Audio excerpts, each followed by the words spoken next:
Good morning বন্ধুরা। আজ 9 December মঙ্গলবার।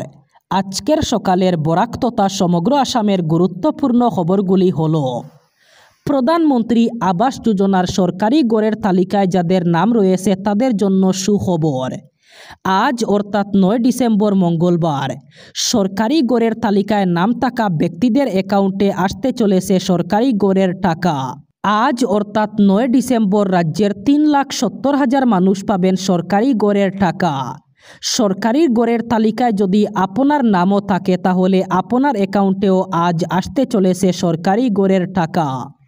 বরাক উপত্যকার অন্যতম গুরুত্বপূর্ণ কাটিগড়া বিধানসভা কেন্দ্র দখলে রাখতে কংগ্রেসের সাংগঠনিক কাজকর্ম জোর গতিতে চলছে। সাংগঠনিক কাজকর্মের পাশাপাশি কংগ্রেস টিকিট প্রত্যাশীরাও জোর তৎপরতা শুরু করেছেন। ডিলিমিটেশনের পর কাটিগড়া আসনের সমীকরণ বদলে গেছে। বর্তমানে কাটিগড়ায় প্রায় 1,200,000 সংখ্যাগুরু ভোটার বেশি রয়েছেন। তাই কাটিগড়ায় এবার কংগ্রেস সংখ্যাগুরু সম্প্রদায় থেকে প্রার্থী দিচ্ছে এটা প্রায় নিশ্চিত। কাটিগড়ার কংগ্রেস মহলে এবার স্থানীয় ইস্যু দারুণভাবে মাথাচাড়া দিয়েছে।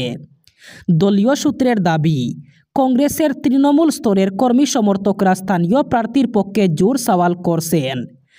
জানান, কাটিগড়ায় এবার কংগ্রেস টিকিটের দাবিদার হিসাবে 3 জনের নাম চর্চায় আছে।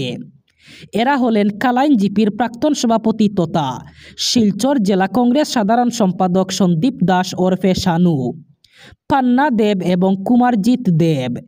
এই 3 জনের মধ্যে সন্দীপ দাসই কাটিগড়ার ভূমিপুত্র। বাকি 2 জন পাপন দেব এবং কুমারজিৎ শিলচরের বাসিন্দা। পাপন এবং কুমারজিৎ দুজনই তৃণমূল কংগ্রেসে ছিলেন। দেশের অনেক রাজ্যেই এবার স্বাভাবিকের তুলনায় বেশি ঠান্ডা পড়ার পূর্বাভাস। বিশ্ব আবহাওয়া সংস্থা সাম্প্রতিক একটি রিপোর্টে জানিয়েছে, উত্তর ভারতে এবার তুলনামূলক বেশি ঠান্ডা পড়বে। লা নিনার প্রভাবে উত্তর ভারতের বেশ কিছু এলাকায় শীত দীর্ঘস্থায়ী হবে। দেখা যেতে পারে শৈত্যপ্রবাহের আধিক্য। ইতিমধ্যেই শীতের দাপট শুরু হয়েছে দিল্লি, পাঞ্জাব, হরিয়ানা, উত্তরপ্রদেশ এবং রাজস্থানে। ভারতীয় আবহাওয়া দপ্তর জানিয়েছে, আগামী 24 ঘন্টায় দিল্লি, পাঞ্জাব, হরিয়ানা, চণ্ডীগড়, ঝাড়খণ্ড, ছত্তিশগড়, মধ্যপ্রদেশ, ওড়িশার বিভিন্ন স্থানে শৈত্যপ্রবাহের সম্ভাবনা রয়েছে। এছাড়াও উত্তর পূর্ব ভারতের অসম, মেঘালয়, নাগাল্যান্ড, মণিপুর, মিজোরাম এবং ত্রিপুরায় সকালে ভোরে ঘন কুয়াশা থাকতে পারে। এক ভয়ঙ্কর দুর্ঘটনা। 600 ফুট গভীর খাদে গাড়ি পড়ে মৃত্যু হল 6 জনের।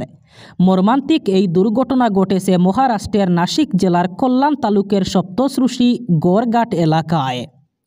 পুলিশ সূত্রে খবর, রবিবার বিকেল 4টা নাগাদ এই দুর্ঘটনা ঘটে। সেখানে প্রায় 600 ফুট গভীর খাদে পড়ে যায় গাড়িটি। ওই গাড়িতে থাকা 6 জনেরই মৃত্যু হয়েছে। মৃতরা সকলেই নিফাত তালুকের পিম্পলগাঁও বসবন্তের বাসিন্দা। সূত্রের খবর, মৃতরা একই পরিবারের। তারা সকলেই সেখানকার একটি মন্দিরে পূজা দিতে যাচ্ছিলেন। সেই সময় ঘটে এই দুর্ঘটনা। এই ঘটনায় শোক প্রকাশ করে মৃতদের পরিবারকে সমবেদনা জানিয়েছেন প্রধানমন্ত্রী নরেন্দ্র মোদী। মহারাষ্ট্রের মুখ্যমন্ত্রী দেবেন্দ্র ফড়নবিস এই ঘটনাকে অত্যন্ত দুঃখজনক বলে উল্লেখ করেন। সেই সঙ্গে নিহতদের পরিবারকে মহারাষ্ট্র রাজ্য সরকারের তরফ থেকে 5 লক্ষ টাকা করে আর্থিক সহায়তা দেওয়ার কথাও জানিয়েছেন তিনি। জানা গিয়েছে, সপ্তশ্রুষি মাতা মন্দিরের দিকে যাচ্ছিলেন তারা। বাওয়ারি জলপ্রপাতের কাছে ওভারটেক করার চেষ্টা করার সময় চালক নিয়ন্ত্রণ হারিয়ে ফেলেন বলে সূত্রের খবর। যে এলাকায় দুর্ঘটনা ঘটে সেখানে তীক্ষ্ণ বাঁক আছে এবং রাস্তাও খুব সরু। ডলুর গ্রিনফিল্ড বিমানবন্দর গড়ে তোলার স্বপ্ন বাস্তব হতে আরেক ধাপ এগোলো। বিমান পরিবহন মন্ত্রী শীঘ্রই বিষয়টি প্রস্তাব হিসাবে সংসদে তুলে ধরবেন এবং এর আগে অসম সরকারের ক্যাবিনেট 3000 বিঘা জমি এয়ারপোর্ট অথরিটি অফ ইন্ডিয়ার কাছে হস্তান্তর করার সিদ্ধান্ত নিয়েছে। গৌহাটিতে এক মন্ত্রিসভার বৈঠকের পর এমনটাই জানান মুখ্যমন্ত্রী। ডলু চা বাগানের একটি অংশ ব্যবহার করে বরাক উপত্যকার প্রথম গ্রিনফিল্ড বিমানবন্দর গড়ে তোলার প্রক্রিয়া শুরু হয় প্রায় 4.5 বছর আগে। প্রকল্পটিকে ঘিরে দীর্ঘদিন ধরে আন্দোলন, প্রতিবাদ এবং সুপ্রিম কোর্ট পর্যন্ত মামলা হয়েছে। বিরোধীরা রাজ্য সরকারের ভূমিকা নিয়েও প্রশ্ন তুলেছেন। তবে সমস্ত বাধা অতিক্রম করে রাজ্য সরকার আনুষ্ঠানিকভাবে প্রকল্পের প্রস্তাব কেন্দ্রের কাছে পাঠায় এবং সেটি অবশেষে গৃহীত হয়েছে। মুখ্যমন্ত্রী জানান, প্রায় ৩,০০০ কোটি টাকা খরচ করে এই বিমানবন্দর গড়ে তোলা হবে। কেন্দ্রীয় সরকারের গতিশক্তি পোর্টালের তথ্য অনুযায়ী ডলু এলাকায় শিলচরের দীর্ঘদিনের প্রতীক্ষিত গ্রিনফিল্ড বিমানবন্দর এই প্রকল্পের কাজ শুরু হওয়ার কথা ২০২৫ সালের ডিসেম্বর মাসে। সেটা ২০২৭ সালের ৩০ নভেম্বরের মধ্যে সম্পূর্ণ করার লক্ষ্য নির্ধারিত হয়েছে। শ্রীভূমি জেলার রাজনৈতিক আবহে নেমেছে নতুন উত্তাপ। জেলা নির্বাচন কমিশনারের সাম্প্রতিক নির্দেশকে কেন্দ্র করে সাধারণ ভোটার থেকে শুরু করে রাজনৈতিক মহল সবার মধ্যেই ছড়িয়ে পড়েছে বিস্ময়, ক্ষোভ এবং আশঙ্কার সুর। এই বিতর্কের মধ্যেই ইন্দিরা ভবনে সাংবাদিক সম্মেলন ডেকে করিমগঞ্জ জেলা কংগ্রেস সভাপতি তাপস পুরকায়স্থ প্রশাসনের সিদ্ধান্তকে তীব্র ভাষায় আক্রমণ করেন। তিনি অভিযোগ করেন, একতরফা নির্দেশের মাধ্যমে জেলার লাখো মানুষের উপর এমন এক বোঝা চাপিয়ে দেওয়া হয়েছে যা শুধু অমানবিকই নয়, গণতান্ত্রিক প্রক্রিয়াকেও প্রশ্নের মুখে দাঁড় করাচ্ছে। সোমবার করিমগঞ্জ জেলা কংগ্রেস কার্যালয় ইন্দিরা ভবনে এক সাংবাদিক সম্মেলনে জেলা কংগ্রেস সভাপতি তাপস পুরকায়স্থ জেলা নির্বাচন আধিকারিক এবং জেলা কমিশনারের সাম্প্রতিক সিদ্ধান্তের বিরুদ্ধে তীব্র ক্ষোভ প্রকাশ করেন। তিনি অভিযোগ করেন, নির্বাচন কমিশনের নির্দেশকে অমান্য করে জেলা কমিশনার এক হটকারী নির্দেশ জারি করেছেন, যার ফলে জেলার জনগণের মধ্যে চরম বিভ্রান্তি এবং উত্তেজনা সৃষ্টি হয়েছে। তাপস পুরকায়স্থ জানান, প্রতি বছর বুথ লেভেল অফিসার নিয়মিত সামারি রিভিশন করে থাকেন। এবার নির্বাচন কমিশনের নির্দেশ অনুযায়ী স্পেশাল রিভিশন চলছে। এতদিন বিএলওরা ভোটার তালিকার ভিত্তিতে প্রতিটি পরিবারের সদস্য সংখ্যা যাচাই করতেন, কিন্তু গত ৩-৪ দিন আগে জেলা কমিশনার হঠাৎ নির্দেশ দেন যে ভোটার লিস্টে যাদের নাম আছে তাদের প্রত্যেককে অবশ্যই নিজ নিজ বাড়িতে সশরীরে উপস্থিত থাকতে হবে, না হলে নাম কর্তন করা হবে।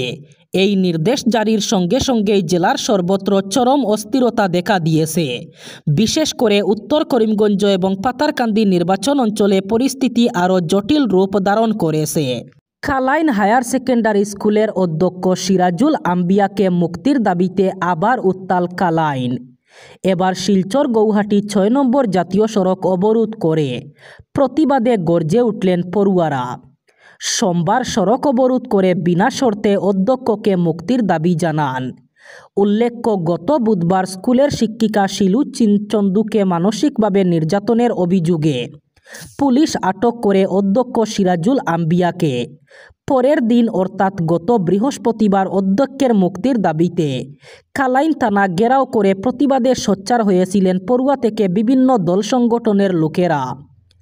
ঘটনাস্থলে ছুটে এসেছিলেন কাটিগড়ার সার্কল ম্যাজিস্ট্রেট রবার্ট টলর। এতে সার্কল ম্যাজিস্ট্রেটের আইন অনুযায়ী উপযুক্ত ন্যায় প্রদানের আশ্বাসে আন্দোলনের বন্ধ হলেও সোমবার আবার সড়ক অবরোধে বসেন পড়ুয়ারা। তারা বিনা শর্তে অধ্যক্ষকে মুক্তির দাবিতে সোচ্চার। এদিকে জাতীয় সড়কে অবরোধের ফলে সৃষ্টি হয় তীব্র যানজট। এতে পুলিশ পড়ুয়াদের টানা হেঁচড়া পরিস্থিতিতে এক উত্তপ্ত পরিস্থিতির সৃষ্টি হয়।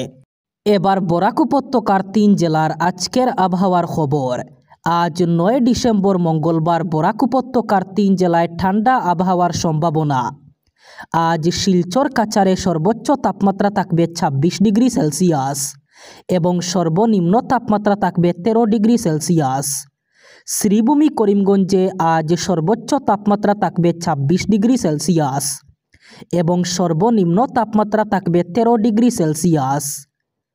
একইভাবে হাইলাকান্দি জেলায়ও আজ সর্বোচ্চ তাপমাত্রা থাকবে ২৬ ডিগ্রি সেলসিয়াস এবং সর্বনিম্ন তাপমাত্রা থাকবে ১৩ ডিগ্রি সেলসিয়াস। এই ছিল আজকের সকালের গুরুত্বপূর্ণ খবরগুলি। ভিডিওটি অবশ্যই লাইক করবেন এবং চ্যানেলটি সাবস্ক্রাইব করবেন।